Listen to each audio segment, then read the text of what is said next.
السلام عليكم ورحمة الله وبركاته. النهاردة يا جماعة كلامنا مش من واقع الخيال، كلامنا من أرض الطبيعة، وزي ما عودناكم بنجيب لكم دهاليز العالم. النهاردة جبنا لكم أشيك وأرق وأجمل محل ذهب في الكوكب. محل الذهب شايفين يا جماعة حاجة توصف نفسها.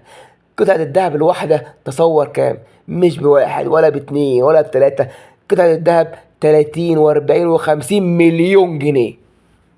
قطعة الذهب الواحدة ب30 و40 و50 مليون جنيه. شايفين؟ عشان كده أنا بنصح كل شاب إن هو يبتدي يكون جمعيات من دلوقتي.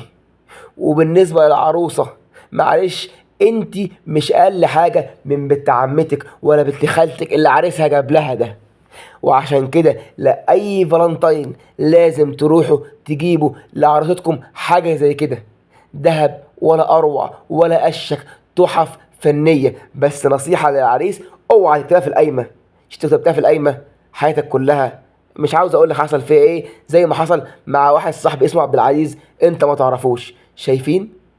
والنهارده عريسك يقول لك انا هتقلك بالذهب، قولوا تعالى يا حبيبي تئن بالذهب. تئن بالذهب في العايزيه، تئن بالذهب في سوق العايزيه.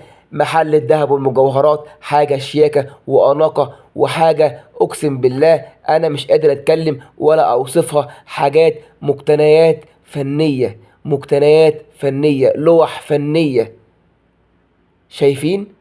انا مش هتكلم، هسيبكم انتم تتكلموا وتعلقوا وتشوفوا وتقولوا ايه رأيكم.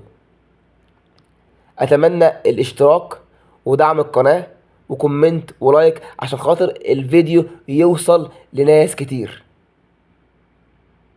شكرا.